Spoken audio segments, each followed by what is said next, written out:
کہ میرے اور آپ کے آقا حضرت محمد صلی اللہ تعالی علیہ وسلم انقلابی نبی تھے. آپ کے ذریعے سے انقلاب آیا دنیا میں، اور صرف میرے اور آپ کا عقیدہ نہیں ہے، دنیا میں بسنے والے ہزاروں کروڑوں غیر مسلمین کا یہ عقیدہ رہا ہے کہ انہوں نے اس بات کو تسلیم کیا ہے، انہوں نے اس بات کو مانا ہے کہ حضرت محمد صلی اللہ علیہ وسلم کے ذریعے سے اس دنیا میں کرانتی اور انقلاب آیا. ابھی راجستھان کی سرزمین پر ایک شخص نے میرے اور آپ کے آقا حضرت محمد صلی اللہ تعالی علیہ وسلم کی سوانح لکھی، ہندی میں سوانح لکھی. اس سوانح کے پہلے ہی پیج میں اس نے جو مقدمہ لکھا ہے، اس مقدمے میں اس نے یہ جملے لکھے کہ میں نے اس لیے آپ کی سوانح لکھی کہ میرا یہ عقیدہ ہے، میری یہ مانیتا ہے کہ میں حضرت محمد صلی اللہ تعالی علیہ وسلم کو انقلابی نبی مانتا ہوں. تو مسلمان کا تو عقیدہ بطریق اولا ہوگا. اب میرے آقا صلی اللہ تعالی علیہ وسلم کے ذریعے سے کیا انقلاب اس دنیا میں آیا، اس کی تفصیل لمبی ہے.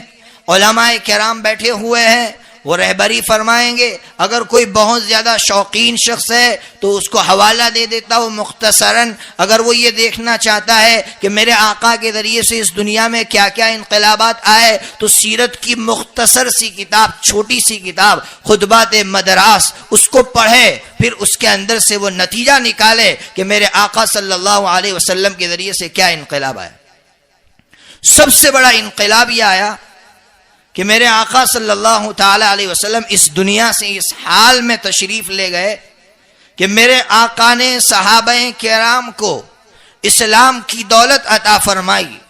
اور اسلام کی دولت ہی نہیں بلکہ زندگی گزارنے کا ایک ایک طریقہ، اور ہر موڑ پر انسانیت کو کس چیز کی ضرورت ہوگی، ان تمام ضرورتوں کو سامنے رکھ کر میرے آقا صلی اللہ علیہ وسلم اس دنیا سے چلے گئے.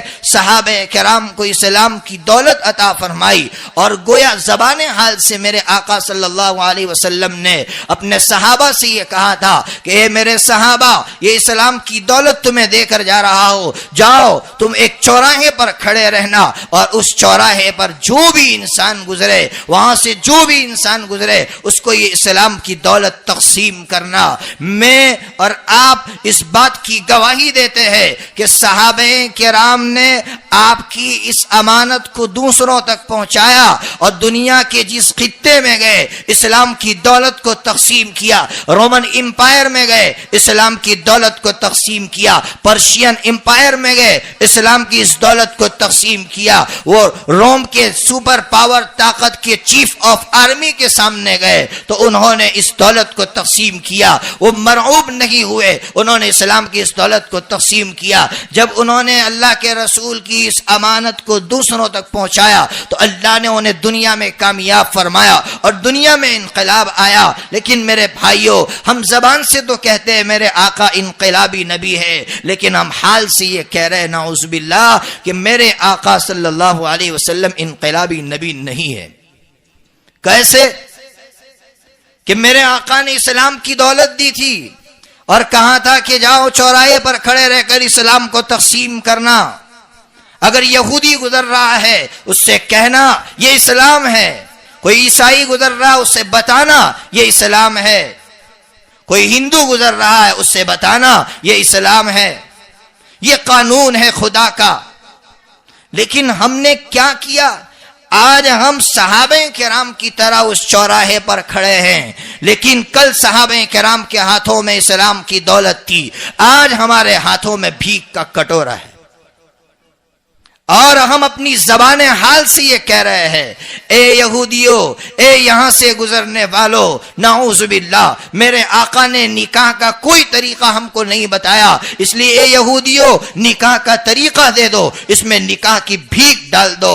اے عیسائیو میرے آقا نے کپڑا نہیں دیا، اس لیے تم ہمیں کپڑے کی بھیک دے دو. اے عیسائیو ہمیں کاروبار کا طریقہ میرے آقا نے نہیں بتلایا، پیشاب کا طریقہ ہمیں نہیں بتلایا، اس لیے اے عیسائیوں بھیک دے کر جاؤ. ہمیں کیا جواب دیں گے ہل کل میدان محشر میں؟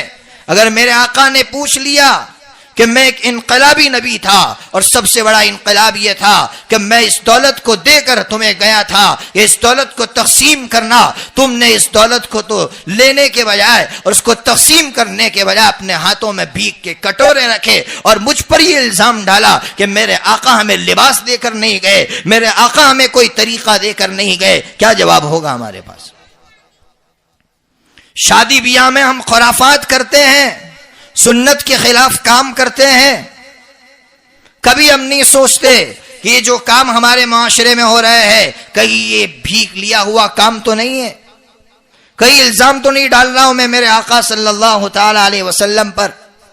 کتنا گھناؤنا کام ہے، کتنا گھناؤنا کام ہے۔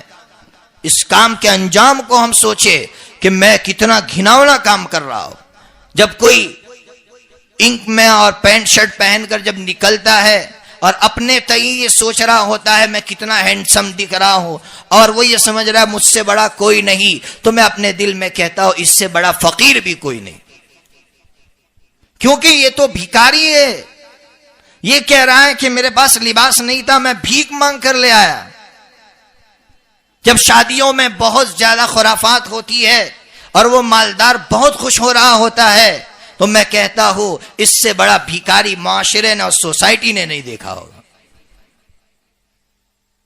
اس لیے میرے بھائیوں، آج ہم اس بات کا عہد کریں کہ ہم جس طرح اپنی زبانوں سے انقلابی نبی مانتے تھے، آج ہم اپنے اعمال سے میرے آقا کو انقلابی نبی مانیں گے۔